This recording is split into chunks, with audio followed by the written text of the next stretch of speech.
지금 이제 문재인 정권 보면 골든타임이 모여서 내렸다 이런 생각이 들고 승자독식 정치를 추구하다 보면 방어적이 됩니다. 대표적인 게 이해찬 대표의 20년 집권론이라고 생각해요. 철학이 없어요. 권력에 대한 맹신적 태도밖에 없습니다. 청와대 오늘 기자회견 보고 청와대 붕괴됐다 이렇게 봅니다. 시대착오적인 발상들을 많이 하는 정부가 아니었나. 수많은 정책들 지금 다 걷어들이거나 실패를 인정할 수밖에 없는 상황이거든요. 수준 낮은 정치와 수준 높은 국민의 결합이 되면 이렇게 되지 않나. 나를 밟고 지나가라라고 그 다음 대선 주자에게 길을 내주는 것도 참된 용기입니다. 여러분 안녕하세요. 시사저널TV 시사 끝장입니다. 문재인 대통령이 집권 4년을 이제 지났습니다. 1년 남은 시점입니다.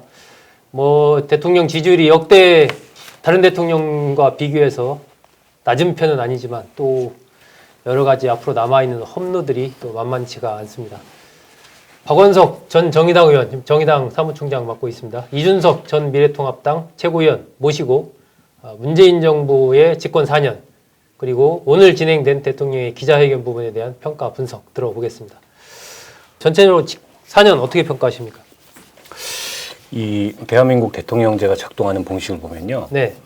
이제 기대 역설의 법칙이 지배하는 기대 역설의 법칙. 기대는 크고 정치가 아닌가 싶어요. 그러나 이제 대통령에 당선이 되게 되면 우리 대통령제가 그런 성격을 갖고 있기도 하지만 어쨌든 승자 독식의 정치를 추구를 하게 됩니다. 근데 사회는 그보다 훨씬 더 복잡하고 다원화되고 있어요. 네. 그러니까 초인 대통령이 더 이상 가능하지 않은 슈퍼맨 대통령을 원하면 안 되는 저는 그런 시대로 가고 있다고 보고 사실은 박근혜 전 정권의 실패에 뒤이어서 현 정권이 등장을 했고 어마어마한 기대를 받았지만 지금 4년이 지난 시점에서 보면 박근혜 정권의 실패와 놀랍도록 닮은 점이 있습니다. 저는 가장 대표적인 게 승자독식 정치라고 생각을 해요. 박근혜 정권이 말로에 이른바 진박감별을 하면서 총선을 앞두고 스스로 무너져 내렸던. 근데 지금 이제 문재인 정권 보면 최근에 이제 문자폭탄 이런 논란에서 나오듯이 그때와 별반 다르지 않은 결국에는 내 사람, 우리 진영. 이걸로 제가 보기에는 그 지난 4년의 정치가 어떻게 보면 그 골든타임이 저는 무너져 내렸다 이런 생각이 들고 그래서 이제는 좀 이런 승자독식의 정치, 슈퍼맨 대통령의 시대를 넘어서서 이 다원주의 정치에 부응하는 시스템도 그렇게 갖추고 제도도 그렇게 만들고 또 이 정당들의 어떤 권력에 대한 태도도 좀 바뀌어야 되지 않을까 싶고 그게 가장 큰 반면교사가 아닌가 싶고요. 그리고 이번에 이제 서울시장 재보궐선거에 그 선거가 심판 선거로 치러졌는데 심판의 키워드가 내로남불이었습니다. 내로남불. 그러니까 이 내로남불이 계속 악순환되는 이유가 뭐냐면 그런 거죠. 승자독식 정치를 추구하다 보면 방어적이 됩니다. 대통령 지지율이 떨어지면은 더 어떻게 보면은 저걸 방어해야 된다. 더 많은 의석이 필요하고 또 더 어떻게 보면 정권을 지키는 똘똘 뭉치게 되는 정치 논리가 득세하게 되고 대표적인 게 저는 이해찬 대표의 20년 집권론이라고 생각해요. 그 20년 집권론에 어떤 철학이 있습니까? 철학이 없어요. 그냥 우리가 계속 권력을 잡아야 되겠다라는 어떤 권력에 대한 맹신적 태도밖에 없습니다. 이준석 최고위원은 문재인 정부 4년 종합적으로 평가하신다면 어떤 말을 할 수 있을까요? 예전에 조국 장관이 했던 말들이 어록으로 이제 많이 나왔는데 그 중에 하나가 이제 박근혜 정부를 비판하기 위해 이명박 정부였나요? 비판하기 위해서 했던 말 중에 너무 수준 낮은 대통령과 너무 수준 높은 국민들 이란 얘기를 했었거든요. 그러니까 실제로 아까 박 의원님 진단해 주신 것처럼 시대착오적인 발상들을 많이 하는 정부가 아니었나. 그러니까 저는 그게 과거 박근혜 정부의 몰락도 그런 과정으로 진행됐고 지금 문재인 정부의 몰락도 그런 과정으로 진행되는 것이 어떤 측면에서 그렇게 보시나요? 국민들을 가르치기 위해서 했던 수많은 정책들 지금 다 걷어들이거나 실패를 인정할 수밖에 없는 상황이거든요. 예를 들어 소득주도 성장 같은 것들 지금 와서 꺼내면 이상한 사람 취급받거든요. 그러니까 이게 사실 과학으로 치면 무한동력 비슷한 거예요. 선풍기로 풍력발전기 돌리고 풍력발전기로 그다음에 선풍기를 돌리면 된다 뭐 이런 논리거든요. 이게 안 되는 거거든요. 이게 된다는 게 증명만 되면 다 이거 하지 왜 딴 거 하겠어요. 다 선풍기 켜서 풍력발전기 돌리지. 근데 이런 상황에서 국민들한테 이게 된다고 가르치려고 했던 그 교조적인 모습. 그래가지고 2년 때까지 굉장히 급격하게 최저임금 인상한 다음에 3년 차부터는 오히려 예년만큼도 못 올리는 그런 어떤 상황이 된 것이고 부동산도 보면 경작 개론이랑 싸우고 있잖아요. 대한민국 국민들이 대학 교육 받은 비율이 80%가 넘어가요, 젊은 세대에서. 네. 근데 그 사람들한테 경제학 1학년 때 배우는 걸 갖고 지금 교조적으로 나오고 있는 것이 수요와 공급을 무시하고 가겠다는 거거든요. 그러니까 저는 이런 것들이 참 수준 낮은 정치와 수준 높은 국민의 결합이 되면 이렇게 되지 않나. 그래서 저는 그래도 아까 박 의원님 말한 것처럼 초기에 워낙 기대치가 컸기 때문에 1, 2년은 갔죠. 근데 3년 차, 저는 사실 지난 총선 앞두고도 이 구조적인 모순이 다 노출됐었는데 코로나 국면에서 어쨌든 문재인 정부가 다시 한번 기회를 얻은 것이지. 아하, 예. 그 예전에 미국도 보면 루즈벨트가 3선하고 4선하고 이럴 때 보면 전쟁이니까 한 번 더 시키자 이런 분위기가 있었기 때문에 된 거거든요. 그렇기 때문에 관행을 깨고 3선, 4선 된 건데 지금도 문재인 정부도 코로나라는 국난 상황이 아니었으면은 이미 심판받았어야 되는 건데 그때 오히려 180이라는 과도한 숫자를 받아들고 어쩔 줄 몰라 하면서 그게 진짜 잘해서 그런 건 줄 알고 윤석열 총장과 대판 싸우고 그 사이 1년 동안에 민생은 사실상 파탄 나고 이런 저는 그러니까 말 그대로 정말 수준 낮은 어떤 그 정치가 수준 높은 국민들을 부리려고 했던 그런 부작용이 아닌가 단연이었다. 싶어요.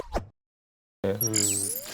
오늘 그 문재인 대통령이 집권 4년 맞아서 이제 연설하고 기자들과 문답도 주고받고 뭐 그랬습니다. 그 박 의원님도 쭉 보셨을 텐데 오늘 대통령의 전체적인 상황 인식이라든지 향후 1년에 대한 전망이라고 할까요? 뭐 그런 것을 좀 어떻게 볼 수 있을까요?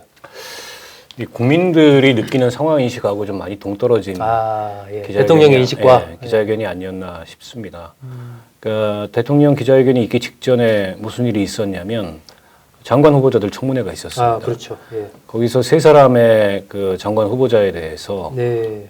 심각한 어떤 도덕적 결함과 또 자질의 문제가 부각이 됐고 네. 청문 보고서 채택이 지금 안 되고 있는 상황인데 정의당에서는 뭐 2명 데스노트에 올렸다 뭐 이런 보도가 나와요. 뭐 그에 대해서 그 대통령이 기자 질의응답하는 과정에서 야당이 반대한다고 검증에 실패한 건 아니다 이런 말씀을 하셨는데 물론 뭐 이론적으로 보면 그럴 수 있습니다. 그러나 그렇다면 청와대 자체 검증은 얼마나 정당했느냐 이 점을 좀 저는 대통령께서 전혀 고려를 하고 있지 않은 것 같아요. 네. 예를 들어서 그 해수부 장관 후보자 같은 경우에 네네. 그 SNS를 통해서 알려진 거거든요. 예. 그러니까 국민의힘 청문위원회 보좌진들이 네네. 그 본인과 부인의 SNS를 뒤지다가 인스타그램에서 발견한 사진들이에요. 네. 그래서 그걸 추적해 들어가지고 나왔는데 과연 청와대 인사검증을 담당하는 사람들은 그걸 어떻게 모를 수가 있을까?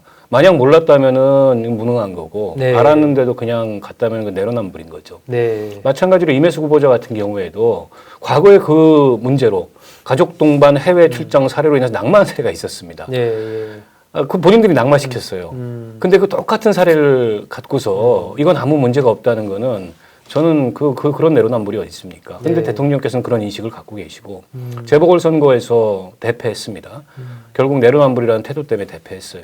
그리고 뭔가 국정 방향의 전환이 필요한 시점인데 여전히 이제 K방역의 성과만 방역 모범 국가만 얘기하고 계시는데 국민들은 방역 모범 국가를 지금 원하는 게 아니고 국민들이 이렇게 일상을 희생해가면서 만든 방역 체계인데 그로 인해서 지금 민생 경제는 엉망진창이 됐단 말이에요. 그러면 민생 경제에 대한 어떤 책임 모범 국가를 원하는데 예를 들어 지금 손실보상법 국회에서 농성도 하고 있습니다.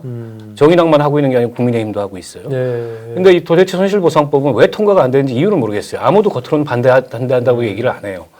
기재부 정도를 제외해. 손실보상법이라는 게 코로나19로 인해서 손해를 입은 자영업자들을 보상해주는 법이죠. 그러면 방역 모범 국가를 얘기할 때가 아니고 당장 이 코로나 손실보상법 같은 거를 빨리 국회에서 통과시키도록 대통령과 청와대가 최선의 노력을 다하는 게 지금 중요하지. K방역이 전 세계적인 자랑거리다.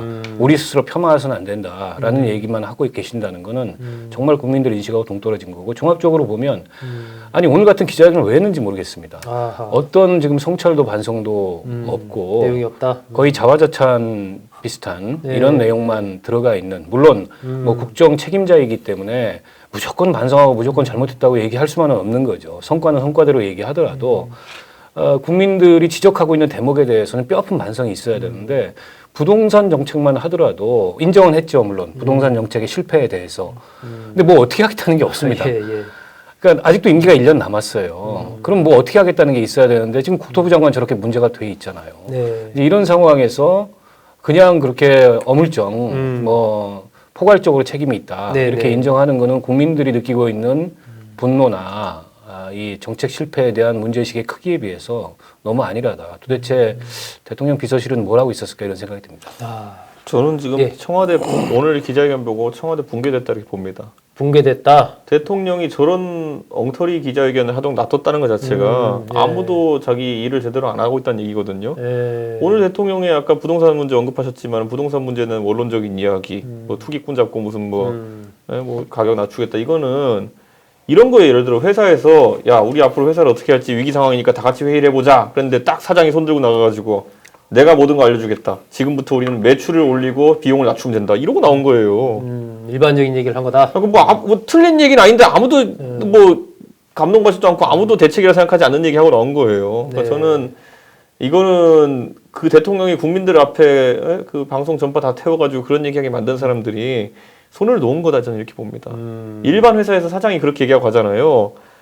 회사를 떠나야 되나 진짜 고민할 겁니다. 보면은 네. 회사가 위기 상황인데 그런 얘기하고 있으면은 매출을 늘리고 비용을 줄이자 이러고 있으면은 저는 그래서 이번에 이거예요. 경제 지표에 대해서 대통령이 어떤 식의 지표에 대해서 보고를 받으셨는지 모르겠으나 그걸 자화자찬하고 있는 것은 상당히 우려스러운 것이 저 같은 경제학 학사만 하고 나온 사람도 아는 게 뭐냐면요. 이런 상황에서 소위 말하는 정부 지출 G라는 것만 늘리면은 GDP는 어떻게든 오르고요. 예. 나중에 그걸 어떻게 후폭풍으로 돌아올지 문제지 그 GDP 같은 수치 올리면 어렵지 않아요. 네. 예. 그거 예전에 문재인 정부에서 그렇게 비판했던 토목 경기 이런 거 아닙니까 보면은 하면 됩니다 그거는. 예. 근데 그거 못 해가지고 그러면 지금까지 정부들은 성장률 안 올렸겠습니까? 그러니까 저는 이런 대통령의 경제에 대한 몰이해라든지 이런 것들 이게 그거예요. 과거에 MB 정부 때 경제 지표 가지고 MB가 홍보하잖아요. 그럼 민주당이 바로 들고 나와가지고 무슨 소리냐 양극화가 이렇게 심해지고 소상공인들 힘들다 이랬잖아요. 그때보다 소상공인들 몇십 배로 힘들어요 지금. 근데 그거를 지금 그 지표랍시고 들고 나오는 것도 사실 그리고 그것도 되게 웃긴 게 이번에 전 세계적인 트렌드가요. 코로나 때문에 골짜기가 깊은 곳들이 올라가는 추세도 높죠 당연히. 예. 근데 그런 걸 뭐 지금 자랑이라고 이걸 골짜기가 얼마나 깊었다는 얘기입니까 우리가. 예. 이준석 최고위원은 어떻게 봅니까? 지금 박 의원은 앞으로 남은 문재인 대통령이 1년, 내가 보기에는 좀 이렇게 해야 된다, 이렇게 갔으면 좋겠다. 그런 측면에서 얘기한다면 무슨 얘기를 할 수 있을까요? 제가 진짜 선거공학적으로 말씀드리면요. 대통령께서 계속 저러시는 게 좋아요, 저희 당에는. 정치적으로 봤을 때. 예. 이게 선거 유불리를 따졌을 때는 좋다. 지지율 20%, 30%, 40% 이런 걸 따지는 것보다도 지금 무대책의 상황이라는 것이 확인됐기 때문에 선거공학적으로 그렇게 하는 게 맞는데 그래도 국가라는 게 잘 돌아가야 되니까 저는 이랬을 때 문재인 대통령께서 아마 가장 싫어하는 전직 대통령이겠지만은 MB의 사례를 참고하시라. 어떤 얘기입니까? 내가 만약에 더 이상 할 수 있는 게 없다. 국민들에게 신뢰를 받을 수 있는 게 없다. 그러면은 나를 밟고 지나가라라고 그 다음 대선 주자에게 길을 내주는 것도 참된 용기입니다. 예. 저는 지금 시점에 봤을 때, 이 상황에서, 근데 박근혜 대통령은 그렇게 하지 못했죠. 예. 그렇기 때문에 본인이 대선 후보를 만들어내지는 못했고, 본인은 안타까운 결말로 이제 간 건데, 문재인 대통령께서도 지금 이재명이라는 어쨌든 본인과 색채가 상당히 다른 것으로 국민들에게 각인되어 있는 주자가 있어요. 과거에 이명박 대통령 시절에 박근혜만큼 선명하게 대립점이 있는지는 모르겠으나 그래도 국민들은 어느 정도 다르다는 인식을 주는 대선 주자가 있거든요. 분명히 차별점이 있죠. 그러면 그 지점을 바탕으로 해가지고 미래 권력을 띄워서 지금의 위기를 돌파하는 것도 방법입니다. 내가 노릇돌이 될 테니까 나를 밟고 가라. 조선에서 왕권이 흔들리면 하는 게 뭐냐면은 왕세자를 임명하는 겁니다. 문재인 대통령께서도 과거에 어떤 관계였는지 이런 관계 없이 왕가가 살기 위해서, 그러니까 자기 지금 여당이 살기 위해서 해야 되는 선택이 있는 것인데 그걸 못하면 이제 골치 아픈 거죠. 자, 예를 들면 이재명을 이제 사도세자 만들려고 하고 이러면 이제 큰일 나는 거죠, 이제 보면은. 네. 예, 그 문재인 정부의 지난 4년에 대한 총체적인 평가, 그리고 오늘 진행된 대통령의 4주년을 맞이한 기자회견, 그리고 연설 내용에 대한 평가도 같이 들어봤습니다.